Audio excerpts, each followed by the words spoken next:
Heat as medicine. Heat as medicine में ये जो आप देख रहे हैं हॉट वाटर इमर्शन, राइट। एक टब में आप 40 डिग्री का टेम्परेचर होगा, राइट। तो जब टब में, पानी के टब में आप बैठे, तो अभी जैसे यहाँ बैठे हैं तो आपके सिर पे जो एटमॉस्फेरिक प्रेशर वो कितना है? 1 एटमॉस्फेरिक प्रेशर, एटमॉस्फेयर का प्रेशर है ना।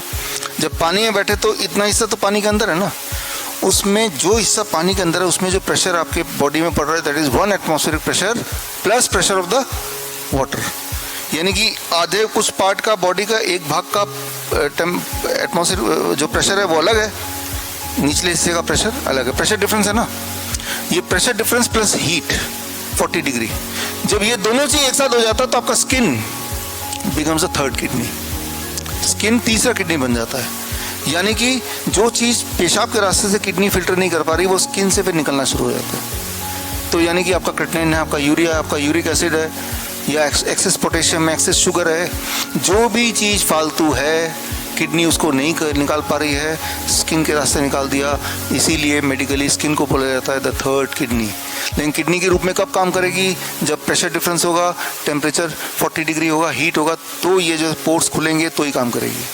आपको कैसे पता चल रहा है? पता चलेगा काम कर रही है, आपकी स्वेलिंग कम हो जाएगी, आपका ब्लड प्रेशर कम हो जाएगा, आपकी वीकनेस चली जाएगी, आपकी ईचिंग चली जाएगी, आप वोमिटिंग सेंसेशन चले जाएगी, जो classic symptom of kidney patient चले जाएंगे। तो पता चल गया कि भाई आपका स्किन काम कर रहा है। आप पेशाब का एक कुछ बूंद लीजिए, पसीने का कुछ बूंद लीजिए, दोनों अगर लैब में टेस्ट कराएंगे तो पेशाब के और पसीने में जो इंग्रेडिएंट निकलेंगे वो सिमिलर निकलेंगे। पसीने में भी क्रिएटिनिन मिलेगा, यूरिया मिलेगा, यूरिक एसिड मिलेगा, सॉल्ट मिलेगा, और पेशाब में भी सेम ही चीज़ मिलती है। तो किडनी जो काम करती है वो आपका स्किन भी वही काम कर सकता है, एक स्पेशल सर्कमस्टेंस में। तो जब हमें लगता है कि पेशेंट के बॉडी में टॉक्सिक भर गया है और वो टॉक्सिक भरने से उनका किडनी फेल हो गया है, या कैंसर का पेन है, या ट्यूमर बढ़ रहा है, इसको भी यूज़ करते हैं हॉट वाटर, राइट। तो ठीक इसी तरह से हीट एज मेडिसिन की बात कर रहे हैं। आप में से कुछ लोग, आपने अभी हाथ रेज भी किया था, ऐसे बैठे हैं और दोनों पैर बाल्टी के अंदर, बाल्टी का टेम्परेचर पानी का 42 डिग्री सेल्सियस।